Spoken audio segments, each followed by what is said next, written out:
Good morning guys. Good morning Pilipinos. Nakoy ibalita karon. Good morning coffee. Coffee muna tayo. Okay. Guys, pasabta ko ko guys. Wag yung ko kasabot aning kahimtang karon. Nang uban nga Pilipino sa Pilipinas or around the world, all Filipinos is imbis nagkalisod na gani ta, gibudol pa nang budol pa ang presidente nato, nagipangawat pa nila ang atong mga kwarta, ang mga taxpayer. I don't know ngano ila gyapon giabiba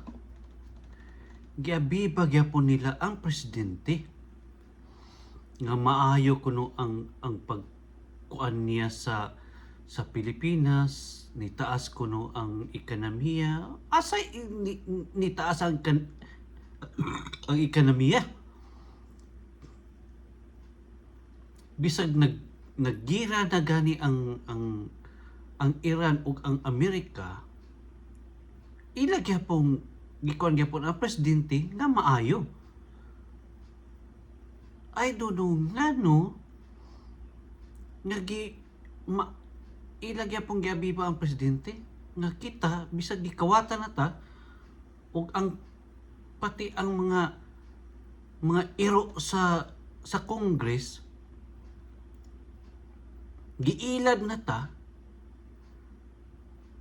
ila gyapon kuanon.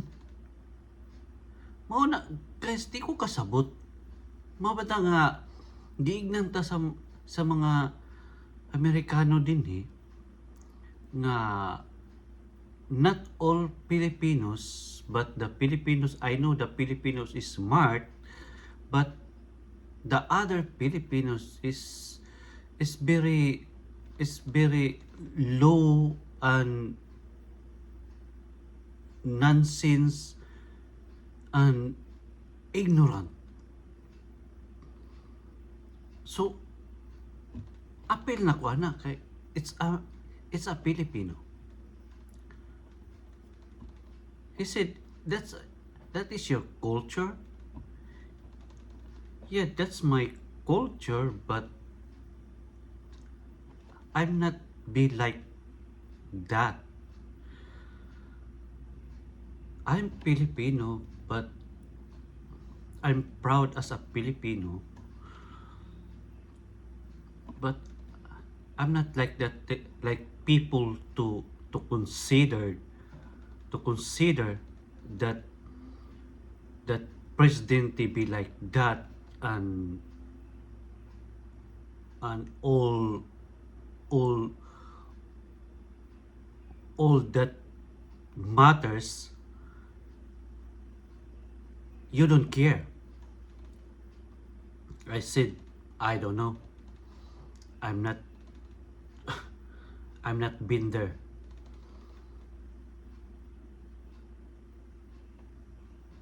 Muna nga, niingon sila. Pero even sa ilang pagpanguha o kwarta sa tua, ang uban sa mga mabitaw nang abroad ang mga uban Pilipino kay para makatabang sa atong gobyerno nga para maihahon sa kahirap ang ating mga kababayan. Muna nang abroad kami mismo nang abroad kay para makatabang ta sa atong gobyerno. Karon gibinuangan ta sa atong gobyerno mismo, sa atong presidente o sa atong gobyerno gibinuangan ta.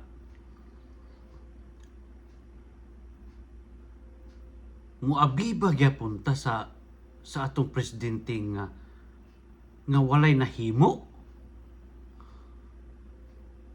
Karon unsa may nahimo niya sa mga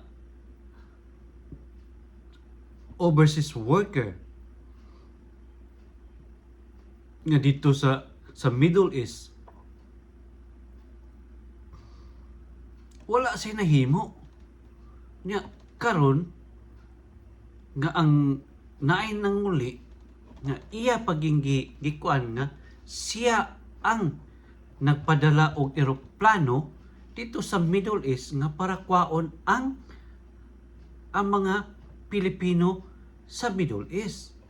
Pero ang tinuod nga istorya is ang mismo nga president sa kanang nga lugar, sila mismo ang nagpasakay og eroplano paingon sa Pilipinas. Nangita sila paagi nga all Filipinos here in this country is go to that place and you can ride that plane and go home.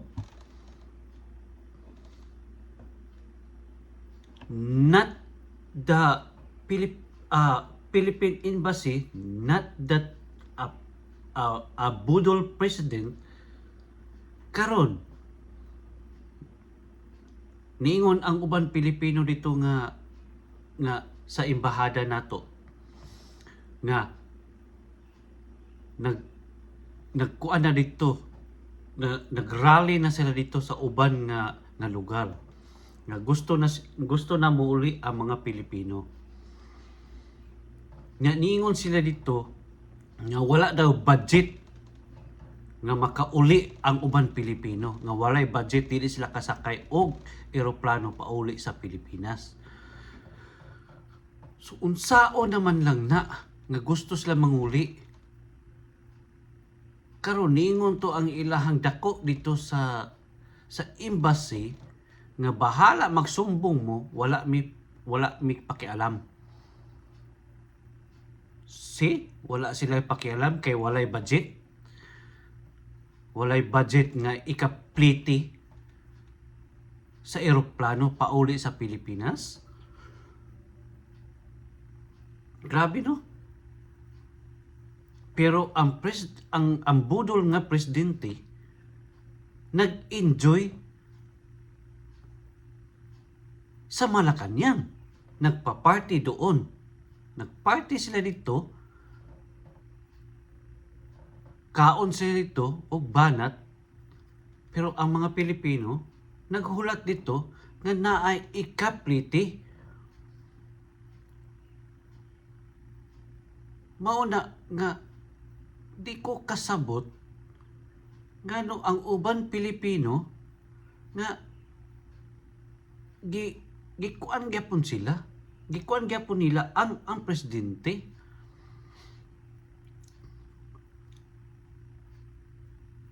Mauna ang kakuanan nako, kasakitan nako ngano nag-ingana sila. Nasakitan po ko dire sa among lugar, nag-iingana pud mi nila. Mao na nga wala lang ko ni istorya kay tungod nga Pilipino ko.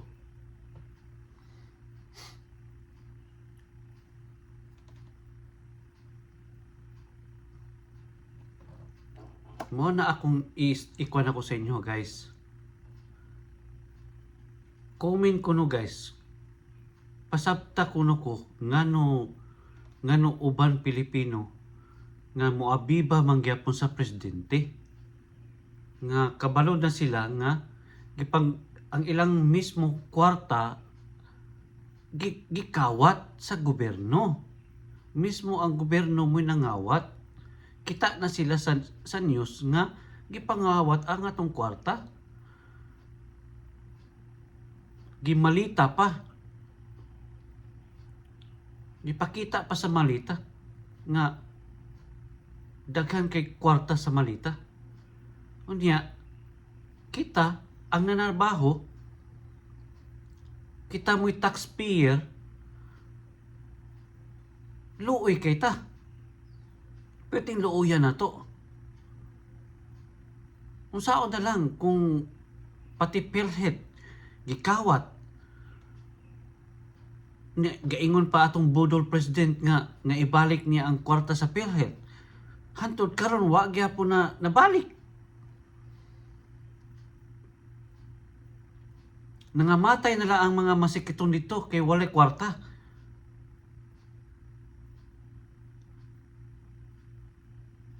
Nag-away na lang nandito sa ospital kay walay kwarta ikabayad. Karon nang budol na pud siya. Kabalo man ko nga wala na'y kwarta ang gobyerno nato. Wala na'y kwarta na. Kay bisag ang gold nato gibaligya mismo ang budol president nato, siya mismo ang nagbaligya. I don't know kung asa ang kwarta na padulong. Wa ta kabalo bisag kinsa nga Pilipino sa Pilipinas nga wa gyud kabalo kung asa na padulong ang kwarta kanang gibaligya na nga gold. Isakto si Alan Cayetano nga kung mapresidente si Bongbong Marcos, dili lang trilyon ang iyang kawaton. Tagna yun. Sakto si Alan Cayetano. So unsay nahitabo karon? Mao gyud iyang gibuhat, trilyon gyud iyang gikawat. Di ba? Pati Congress milyon ang gikawat. Nya sila pa'y sabaan kayo. Kasaba-saba pa sila tanan. Sila day ang mga kawatan. Karon nang budol na ang presidente kay wa nay kwarta. Nang budol-budol na lang siya. Okay.